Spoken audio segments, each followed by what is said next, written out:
저는 누가 되었든지 누군가하고 불편한 관계로 지내는 것을 굉장히 싫어합니다. 너무 불편한 관계를 유지하는 게 너무 그걸 좋아하지 않아서. 그래서 만약에 어떤 사람과 불편한 관계를 계속해서 지속해야 될 것 같으면 차라리 그 사람이 그냥 남인 것처럼, 나와는 상관없는 남인 것처럼 대하는 게 차라리 속 편할 때도 있는 것 같아요. 그만큼 제가 누군가와 불편한 관계로 지내는 것을 굉장히 싫어하는데, 비단 저뿐만 아니라 여기에 계신 여러분들도 누군가와 불편한 관계를 유지하는 것을 좋아하시는 분은 아마 아무도 안 계실 거예요. 그래서 저는 제가 좀 수고를 한다고 하더라도, 제가 좀 더 손해를 본다고 하더라도 좋은 관계를 유지하고자 노력하는 편입니다. 좀 더 수고하고 좀 더 손해를 보는 것이 차라리 저한테는 개인적으로 불편한 관계를 유지하는 것보다는 훨씬 속 편하거든요. 그래서 내가 뭘 조금 더 한다고 해도 좋은 관계를 유지할 수 있으면 그 관계를 유지하고자 노력하는 편인데, 심하지 않다면 받아들일 수 있는 것은 다 받아들이고요. 정말 절대로 안 되는 게 아니면 타협할 수 있는 것은 애지간하면 다 타협해 주는 편입니다. 그렇게 좋은 관계를 유지하려고 노력하는 편인데, 하지만 저뿐만이 아니라 누구든지 아마 그런 관계를 위해서 노력하며 살아갈 텐데, 그렇지만 우리들에게 절대로 타협할 수 없고요, 절대로 좋은 관계를 유지하고자 애쓰지 않아야 하는 대상이 있습니다. 그게 뭐냐 하면 죄예요. 죄는요, 우리가 절대로 타협할 수 있는 대상이 아닙니다. 우리가 믿는 백성으로서 죄와는 절대 타협할 수 없어요. 절대로 죄와 좋은 관계를 유지할 수는 없습니다. 죄는요, 믿는 백성들에게 있어서 단호하게 물리쳐야 하는 대상이고 끊어내야 하는 대상이지 좋은 관계를 유지하는 대상이 아니에요. 만일 우리가 죄와 좋은 관계를 유지하게 된다면, 그런 삶을 살아간다면 그 죄 때문에 하나님과 나와의 관계가 완전히 무너져 버리게 될 거예요. 우리 오늘 본문 말씀에 나오는 모세의 모습을 통해서 우리가 믿는 백성으로서, 내가 하나님의 백성으로서 죄를 대할 때에 어떤 자세로 대해야 하는지 오늘 좀 같이 나누고자 하는데, 우리 오늘 본문 19절 말씀 여러분 함께 보실래요? 19절 말씀 같이 봉독합니다. 지내 가까이 이르러 그 송아지와 그 춤추는 것들을 보고 크게 노하여 손에서 그 판들을 산 아래로 던져 깨뜨리니라. 모세는요, 금송아지 우상을 숭배하고 있는 이 이스라엘 백성들의 모습을 보고 크게 분노했습니다. 시내산에서 내려왔는데 금송아지를 만들어서 그것들을 막 경배하고 숭배하는 이스라엘 백성들의 모습을 보고 아주 크게 분노했어요.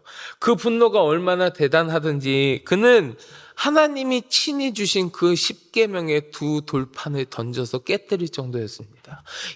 그 10계명의 두 돌판이 그냥 돌판이냐고요? 그냥 예쁘게 잘생긴 돌이 있어서 내가 들고 왔어, 이런 돌이냐고요? 아니잖아요.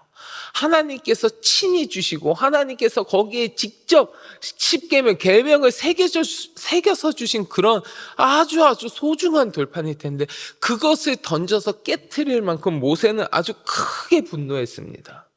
근데요, 여러분, 이 모세의 이런 분노의 감정이요, 이러한 분노의 모습이 그냥 모세가 가지고 있는 인간적인 감정, 인간적인 격분이 아닙니다. 인간적인 마음으로 확 화내는 게 아니에요. 하나님의 거룩하신 분노를 모세가 표출하고 있는 거예요. 하나님의 거룩하신 분노를요. 실제로 이 이스라엘 백성들, 우상을 숭배하고 있는 이 이스라엘 백성들의 모습을 보시고 하나님께서 뭐라고 하셨습니까? 어저께 본문이었던 32장 9절과 10절 말씀에 하나님께서, 여호와께서 또 모세에게 이르시되 내가 이 백성을 보니 목이 뻣뻣한 백성이로다. 그런즉 내가 하는 대로 두라. 내가 그들에게 진노하여 그들을 진멸하고 너를 큰 나라가 되게 하리라. 이렇게 말씀하셨거든요. 하나님께서 그들에게 진노하셨다 그랬거든요. 여러분, 우리가 하나님을 믿는 백성으로서 죄를 대하는 자세 첫 번째가 바로 이겁니다. 주님의 백성들은 죄악을 대할 때에 오늘 모세의 모습처럼 거룩한 분노를 나타낼 수 있어야 된다는 거예요. 죄에 대해서는 우리가 거룩한 분노를 가져야 한다는 겁니다. 왜냐하면 죄는 곧 하나님의 창조 계획과 하나님의 섭리를 거스르고 그의 구원 사역을 회방하는 것이기 때문에 그래요. 따라서 하나님께서 죄에 대하여 크게 분노하시듯이 하나님의 은혜를 입고 살아가는 우리 성도 역시 그 죄를 미워하고 죄에 대하여 거룩한 분노를 나타낼 줄 알아야 하는 거예요. 그리고 더 나아가서 우리가 그 분노를 나타냄으로 인하여 그 죄인들에게 지금 죄악 가운데 빠져 있는 그들의 모습이 잘못되었다라는 것도 똑똑히 알려줘야 하는 겁니다. 하나님의 영광을 위해서 우리의 성결한 삶을 위하여서는 분노를 내려놓고 참고 견뎌야 하는 인내가 요구되는 상황도 많이 있지만 그 하나님의 성결하심을 깨뜨리고 하나님의 거룩한 구원의 역사를 회방하는 죄에 대해서는 거룩한 분노를 가져야 한다는 겁니다. 그래서 죄인들이 그들로 하여금 죄가 얼마나 무섭고 두려운 것인가를 분명하게 인식할 수 있게 해줘야 돼요. 죄에 대해서 분노하지 않고 눈 감아주고 덮어주고 어물쩍 넘어가고 받아들이면요, 그 죄 가운데 있는 사람들뿐만 아니라 나까지도 죄에 더욱더 깊이 빠져들게 만들고 맙니다. 분노라는 게 좋은 감정은 아니지만 죄에 대한 거룩한 분노는 성령을 근심케 하거나 실망시키지 않는다 그랬어요. 오히려 하나님께 합당하다고 칭찬받는 일이 될 거입니다. 그래서 이것을 거룩한 분노라고 이야기하는 거예요. 거룩한 분노. 자신의 유익을 위하여 내 욕심을 채우려고 하는 막 분냄은 하나님이 미워하시는 바가 되겠지만 죄에 대하여 분노하시는 그 하나님, 그 하나님의 마음을 우리가 같이 공감하고 그 죄에 대해서 거룩하게 분노할 때는 하나님이 옳다고 말씀하지 않으시겠습니까? 우리는 성도로서 죄를 대할 때에 그 죄에 대하여 거룩한 분노를 갖는 자세가 필요해요. 오늘 본문에 나오는 모세의 모습을 통해서 우리 성도들 가운데에 죄를 대하는 자세가 어떠해야 되는지 우리가 배울 수 있는 겁니다. 바라기는 이 자리에 함께 하신 우리 성도 여러분들 모두 이러한 모습을 가짐으로 내 주위에 죄악에 빠져 있는 자들이 그들의 잘못을 깨달을 수 있도록, 더 나아가서는 여러분들의 삶 가운데 죄악이 틈타지 못하게 되기를 주님의 이름으로 간절히 축원합니다. 자, 두 번째요. 두 번째 죄를 대하는 성도의 자세는 무엇이냐 하면 회개하는 자를 주의 사랑으로 포용하는 자세입니다. 우리 오늘 본문 26절 같이 보실까요? 26절 말씀 같이 봉독합니다. 이에 모세가 진문에 서서 이르되 누구든지 여호와의 편에 있는 자는 내게로 나오라 하매 레위 자손이 다 모여 그에게로 가는지라. 아멘. 모세는요, 죄 가운데 빠진 이스라엘 백성들을 처단하기에 앞서서 보다 앞서서 맨 먼저 여호와에게 속한 자들을 자신에게 모이게 했습니다. 여호와께 속한 자들은 모이라고 먼저 이야기했어요. 이때 모세에게 어떤 사람들이 모였겠습니까? 우상 숭배에 참여하지 않는 자들이 모였을 거예요. 그리고 또 어떤 사람들이 모였냐 하면 우상 숭배라는 죄에는 빠졌었지만 그 죄를 뉘우치고 회개하는 자들도 모였을 겁니다. 이러한 사람들이 자기가 이제 여호와께 속한 사람이라고 모세에게 모여들지 않았겠습니까? 모세는 이 사람들을 모두 자신에게 내가 하나님 편에 서 있다고 이야기하면서 돌아온 그 사람들 모두를 모세는 다 하나님께 속한 자들로 인정하고 받아들인 거예요. 사실 그들이 지은 그 죄가로 보면 용서하기 참 어렵죠. 용서하기 어려운 죄의 길을 걸은 사람들이었지만 모세는 돌이켜서 회개하고 하나님께도 나아온 자들을 다 용서하고 받아들인 거예요. 비록 우리가 죄에 대해서는 철저하게 미워하고 분노해야 하지만 그 죄를 고백하고 뉘우치며 하나님께 회개하는 삶을 사는 자들은 다시금 포용하고 받아들일 줄도 알아야 한다는 겁니다. 사실 이런 모습의 가장 큰 모범이 되시는 분은 우리 예수님 아니겠습니까? 우리 예수님이잖아요. 우리 주님이잖아요.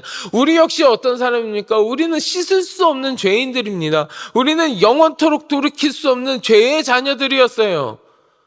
사망의 삭스로 남아있는 죄의 자녀들이었지만 그리스도의 구속의 은총으로 우리가 주를 믿고 회개하고 하나님 앞에 나아갈 때에 하나님께서 우리의 죄를 다 사해 주시고 우리를 다 포용해 주시고 우리를 주의 자녀로 삼아 주시는 거 아니겠습니까? 죄는요, 타협의 대상이 아니지만 그 죄를 고백하고 회개하며 돌아오는 자들은 포용할 수 있는 그 하나님의 놀라우신 사랑의 모습이 우리 믿는 성도들 가운데에도 있어야 한다는 거예요. 마지막으로 성도가 죄를 대하는 자세는 무엇이냐면 단호함도 있어야 한다는 겁니다. 단호함이 있어야 한다. 자, 우리 오늘 본문 27절과 28절 같이 봉독해 보겠습니다. 모세가 그들에게 이르되 이스라엘의 하나님 여호와께서 이렇게 말씀하시기를 너희는 각각 허리에 칼을 차고 진 이문에서 저 문까지 왕래하며 각 사람이 그 형제를 각 사람이 자기의 친구를 각 사람이 자기의 이웃을 죽이라 하셨느니라. 레위 자손이 모세의 말대로 행하매 이날에 백성 중에 3,000명가량이 죽임을 당하니라. 아멘. 모세는요, 우상숭배를 삼가한 자들과 우상숭배 행위와 결별한 자들을 한데 모았습니다. 그리고 그 한데 모인 사람들, 레위 사람들이라고 이야기하는데, 그리고 레위인들 그 사람들을 다 불러서 그 나머지 우상숭배자들을 칼로서 단호하게 처단하도록 명령했어요. 단호하게 처단하는. 모세의 이야기처럼 그 가운데에는 자신들의 형제들도 있었을 거예요. 그 가운데는 자기 친구들도 있었을 거고요. 그 가운데는 자기 이웃들도 있었을 겁니다. 그럼에도 불구하고 끝까지 회개하지 않는 우상 숭배자들, 잘못을 뉘우침 없이 끝까지 죄 가운데 빠져 있는 자들은 하나님의 공의의 법에 따라 단호하고 분명하게 심판하는 모습을 우리가 오늘 모세의 모습을 통해서 알 수 있는 겁니다. 이 모습이 죄를 대하는 성도는 끝까지 회개하지 아니하고 여전히 죄악 가운데 계속해서 빠져 있는, 끝까지 죄악 가운데에서 헤어나올 줄 모르는 그 죄는 단호하게 철저하게 대해야 한다는 것을 이야기해주고 있는 겁니다. 때때로 우리들은요, 사람인지라 인정에 약해서 감정에 약해가지고 죄에 대해서 굉장히 관대하게 대할 때가 있어요. 좋은 게 좋은 거지 뭐 이런 식으로 대하면서 죄 짓는 것을 보고도 그냥 어물쩍 넘어갈 때도 있고요. 아유, 우리가 사랑으로 덮어줘야지 하면서 죄를 보면서도 덮어주는 경우도 있어요. 하지만 죄를 용서하고 사랑으로 포용하는 건 그 죄를 뉘우치고 회개하는 자들에게 해당하는 이야기지, 회개하지 않고 잘못도 깨닫지 못하면서 여전히 죄 가운데 빠져 있는 자들에게 해당하는 이야기가 아닙니다. 사랑으로 덮어주는 건요, 죄를 회개하고 돌아올 때 사랑으로 덮어주고 감싸 안아주는 것이지, 그 죄 자체를 괜찮아라고 덮어주는 건 아니라는 거예요. 죄는 우리가 단호하고 철저하게 끊어내야 된다라는 겁니다. 우리 성도들이 끝까지 이 단호함으로 죄를 대할 줄 알아야 한다는 거예요. 사랑하는 성도 여러분, 우리는요, 오늘 본문 말씀을 통해서 특별히 모세의 모습을 통해서 죄를 대하는 하나님의 백성의 자세가 어떠해야 되는지 지금 3가지로 나누어서 같이 살펴봤습니다. 첫째, 죄를 대하는 하나님의 거룩한 분노를 우리도 가져야 한다. 거룩한 분노를 표출함으로 죄악 가운데 있는 사람들에게 하나님 앞에 큰 잘못을 하고 있음을 이야기해주고 그들이 깨닫게 해야 한다. 둘째, 죄를 깨닫고 잘못을 뉘우치고 회개하며 돌아오는 자들은 하나님의 사랑으로 품어주고 포용할 줄 알아야 한다. 마지막으로 셋째, 끝까지 회개하지 아니하고 잘못을 깨닫지 못하며 그 죄악 가운데 있는 자들, 그 죄는 단호함으로 끊어내야 한다. 이것이 성도가 죄를 대하는 자세라는 겁니다. 갈라디아서 6장 1절에 보면 바울은 이렇게 이야기합니다. 형제들아, 사람이 만일 무슨 범죄한 일이 드러나거든 신령한 너희는 온유한 심령으로 그러한 자를 바로잡고 너 자신을 살펴보아 너도 시험을 받을까 두려워하라. 죄에 대한 우리의 자세가 정확하지 않으면 그 죄들로 인해서 우리 자신도 어떤 순간에 이르러서는 나도 알지 못하는 순간에 죄에 물들게 될지도 모릅니다. 따라서 성도는, 하나님의 백성은 항상 자신의 거룩하고 성결한 믿음 생활을 위해서 보다 적극적으로 죄에 대해서 이 죄를 대하는 성도의 자세를 정확하게 지켜야 할 필요가 있습니다. 바라기는 이 시간 함께 하시는 우리 성도 여러분, 오늘 말씀에 나오는 이 죄를 대하는 모세의 모습을 우리가 잘 기억하기 원합니다. 잘 기억하고 우리가 이것들을 잘 지켜내므로 우리의 삶 가운데, 나의 삶 가운데 그 어떠한 죄악도 틈타지 아니하는 거룩한 백성이 되시기를 주님의 이름으로 간절히 축원합니다. 내 삶이 하나님과 동행하고 주님의 은혜와 주님의 뜻이 온전히 서 있는 삶이 되어야지 죄악이 틈타는 삶이 되어서는 되겠습니까?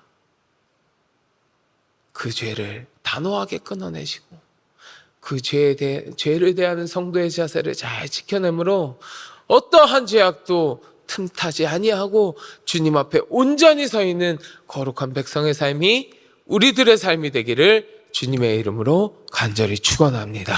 자, 이 시간 우리 같이 기도하겠습니다. 하나님, 내가 하나님의 백성으로 살아가며 어떻게 죄를 대해야 하는지 오늘 말씀을 통해서 같이 나누었습니다. 아버지 하나님, 나를 더욱더 굳건히 붙들어 주시고 내가 온전한 주의 백성으로 우뚝 서서 나의 삶 가운데 그 어떠한 죄악도 틈타지 아니하도록 하나님 붙들어 주시옵소서. 함께 기도하시고 마음속에 간절한 기도의 제목을 놓고 주님 앞에 같이 기도하겠습니다. 우리 주여 삼창하시고 같이 기도합니다. 주여